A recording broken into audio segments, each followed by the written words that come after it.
Magandang hapon po. Ayan, gumagawa tayo uli ng sabon. Ayan po yung ating base soap, parang gatas. Ayan, nalulusaw po. Ayan. Siya po yung maputing sabon. Ano, ang ganda. So, ayan po yung ating base soap. Ito po yan. Ito. Ayan, ito po yung mga sangkap ng sabon ko. Papaya soap. Ayan, mga kaibigan, ilalagay na po natin yung papaya. Nalulusaw na po kasi yung base soap natin. Ayan, mga kaibigan.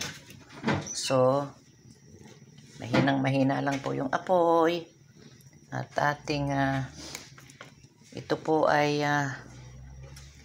sabong papaya na nilagyan natin ng base soap. So, inuna po natin siyang lutuin. Ang timpla po niyan ay gatas, kalamansi. Yan po mga kaibigan. So, ayan po mga kaibigan. Naku, palapot na po ng palapot ang ating base soap. At ayan po. Ilagay natin yung papaya. Yan po ay niluto ko na yung papaya saka yung sabon. Saka po yung kalamansi. May kalamansi po yan. Ano? At konting aloe vera. Mga kaibigan. Para po tayong naghahalo ng ice cream. Maniniwala kayo. Ayan po mga kaibigan. Ang ating sabon. Iluluto natin. So, ayan.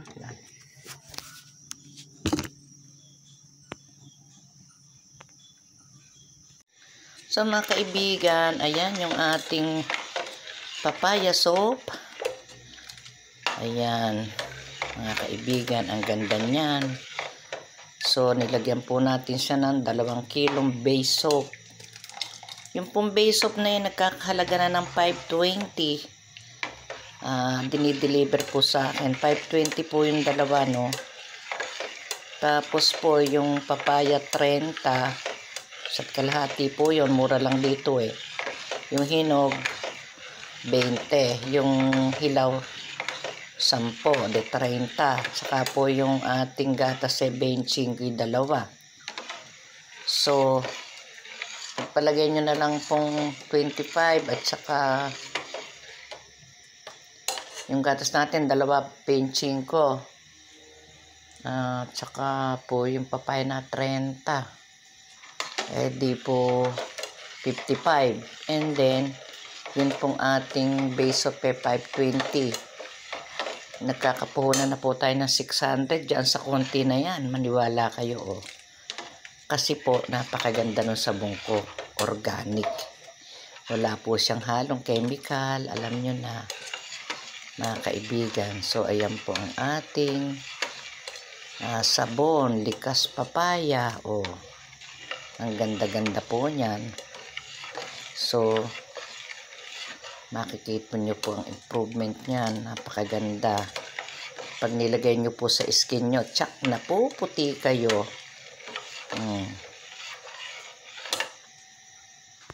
Magandang gabi po sa inyong lahat, mga kaibigan. Ayan po, tayo gumawa ng sabon. Ito po ang una kong ginawa. Perfect. Ito po ay pangmasalaang at nakasupot na. Ready to buy, mga kaibigan. 1 kilo po yung lagay ko noon sa supot. Itinape ko na po. Ngayon mga kaibigan, ito pong sabon na to ay 10 pesos ang isa. At ayan po kalalaki, ayan. Dahil po pang masalang at pang mahirap, pang maraming anak, pamilya, ayan po, gumatay ng mura. Sa mga kaibigan, ang 1 kilo lang po niyan ay pag kinuha nyo sa bahay is 120. Pero kapag nilako ko na po yan, 180. So, ayan po ang presyo niyan. Pag po naglalakad na ako, 180 na po yan.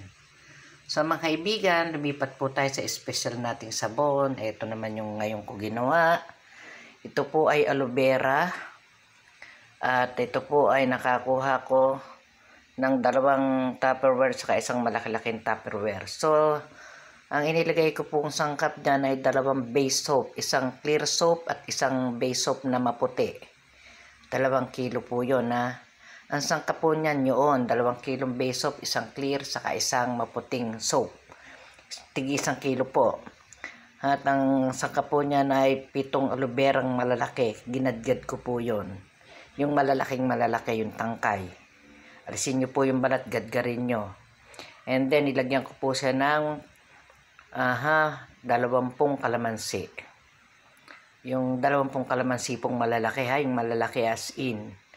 Ayan po, at nilagyan ko po siya ng 1 latang gatas na ibap. Yan po sangkap ng aloe vera natin ha. Ayan po mga kaibigan, ito pong aloe vera natin ay sinubukan ko sa katiko. Yung pong allergy ko na paulit-ulit 1 taon na. So akala ko po magpapadoktor pa ako nung Pasko dahil sobra po ang daming burog na po yung katiko sa katawan. Hindi na po gumagaling sa mga ointment, saka yung mga pang-allergy. So mga kaibigan, gumawa po ako ng ganyan. Itinry ko po at alam nyo ba, sa loob ng 3 paliligo ko, nawala po yung aking mga rashes para pong namatay ang kanyang bakterya. Totoo po yan, nalanasan ko na po yan. Kaya po, bago magpasko, gumaling na ako. So 3 buwan ko pong ininda yon. Alam nyo ba kung gaano kahirap ang kate, magdamag, maghapon. Wag lang tayong pawisan kumakate at parang merong hayop sa katawan ko. So hindi na po ako gumaling sa mga ointment. Invento po ako. Nag-research po ako. Gumawa po ako ng aloe vera soap. Ilagyan ko ng kalamansi. At yan nga po, gumaling ako mga kaibigan. At dito naman po tayo sa, ito pong aloe vera natin ay 4-in-1. 4-in-1. Isang base soap, kalamansi at gatas at aloe vera. Ayan po, 4-in-1. Dito naman po tayo sa papaya soap. Ayan po. Yan rin po ay papaya soap pero medyo, alam nyo na yan, medyo matabang ang timpla. Iba po yung timpla niya. Kaya po yan ay pangmasa. Ito pong ating ginawang 2 klase na to ay mamahalin. Kumbaga po ay pinaka-espesyal. Ito pong papaya soap natin at yan ay 5-in-1 naman. Ang sangkap po niya na ay papaya, 1 kilot kalahati, hinog at hilaw. At kalamansi, 20 rin. At gatas, 2 bird's tree. Tandaan nyo po 2 bird's tree. At 2 base soap, 1 clear soap at 1 maputi, 2 kilo. So, ang 1 kilo po ng base soap ay nagkakahalaga ng 260. Bawat sangkap po niya ay 520 ang base soap. Yun po ang pampatigas. So, tingnan nga po natin. Ayan, napakatigas na po. Ayan, mga kaibigan. Magdamag pa po nating hahayaan dyan. At saka po natin ibabandel ng ganito. So, mga kaibigan, kung gusto nyo talagang pumuti at gumanda at bumata ang kutis ninyo, talagang yung may itim, gaganda po ang kutis dyan. Garantisado ko po yan at aprobado ko po yan. Pag nilagay ko po sa isang braso ko, pinatagal ko ng 30 minutes, balawan nyo. Magic po, maputi yung isa.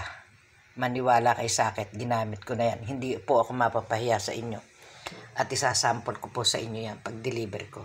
Ito pong aloe vera, ganun din, nakakaputi, nakakabata, nakakakinis, at higit sa lahat, nakakaalis ng mga fungi natin, yung mga allergy natin sa katawan. So, ang dulot po niya ay, ang benefits po niya ay napakaraing vitamins. Alam nyo na, vitamins sa mga katikate, vitamins sa balat, at syempre po, napakabula. Napakabula po ng sabon na yan. Gumagawa po tayo ng medyo matabang dyan, medyo mura. Medyo mura din po yon. Ito po ay espesyal. Kung gusto nyo po ng kalahati lang ang sangkap, gagawin ko. Ito po kasi talagang napakaraing sangkap, mga kaibigan. Pero madali po kayong pumuti. Within 1 week po, maputi na ibalat nyo. Araw-arawin nyo pa, lalong gaganda, lalong babata, mapipino. So meron po rin tayong ginawang cream soap. Cream soap po yun yung parang lotion. Makakabili po kayo sa akin ng 50 pesos. Gano'n na ba karaan yun? Teka lang. Kukunin ko lang po sandali Wait lang po. Sali pong 100 pesos yun. Ito po.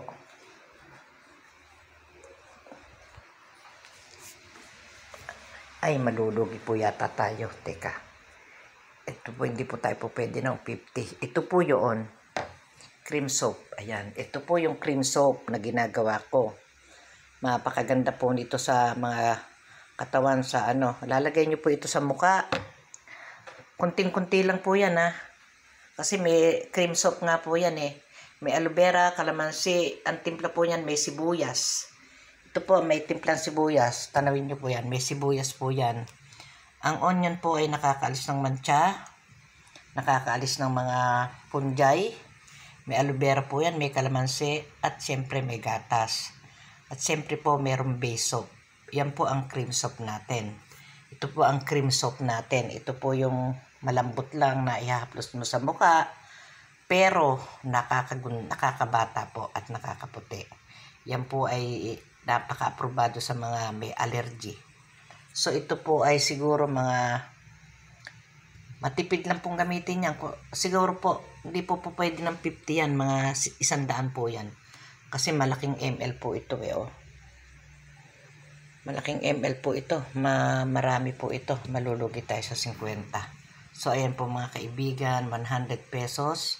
Buwan nyo pong gagamitin yan. Siguro po mga 1 buwan yung gagamitin yan. Yan na po ang pinakasabon ng katawan nyo. Ihahaplos nyo lang po ng bagya sa inyong muka, sa katawan nyo. At papahit-pahiran nyo po ng tubig para ma-massage nyo sa katawan nyo ng 30 minutes. Pagka po tumitigas yung cream, hahaplosan nyo po siya ng tubig, ma-massage nyo po sa katawan nyo ng 30 minutes. Yan po ang proseso hanggang sa pag minasahin nyo na po siya ng ilang minuto, patigasin nyo na po. Within 30 minutes, balawan nyo po. Napakaganda po sa katawan. So mga kaibigan, hanggang dito na lang po. At ito po, kuha tayo ng ating sabon na tigsa 10 piso mga kaibigan. Dito lang po sa bahay yan ha. Dito lang po sa bahay 10 yan. Pagdating po sa labas 15. Ayan po mga kaibigan. Pakakapal po oh. Makapal po at mabango. Ayan po, may papaya din po yan. Kaya lang medyo iba timpla. 10 pesos lang po ito. 1 kilo, 180 to 120. So, pag kinuha nyo po sa akin dito sa bahay is 120. E di ilako nyo po, gawin yung 180. So, ilalako ko po yan. Gagawin ko pong 15 isa. So, ayan po mga kaibigan. Siyempre, napapagod. Ayan po yung mga ginawa kong sabon. Nakabundle na. Tapos ito ang susunod. Abangan nyo po, gagawa tayo ng carrots, tomatoes, at avocado, pipino. Ayan po, lalagyan po natin ng mga sangkap. Pero po tayong gagawin sa susunod ay medyo kalahati lang po ang sangkap nito para medyo mura-mura, pangmasa rin. Mga kaibigan, ayan, magandang gabi po at inilahat ko na po sa inyo ang mga sangkap ng sabon ko. Pwede nyong gayahin, pwede nyong itry. Pero baka magkamali kayo, lalambot yan.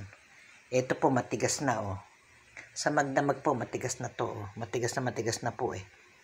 So, pag tumigas po yan bukas, ibabundle na rin po natin doon. Ganyan. So, magandang gabi po sa inyong lahat.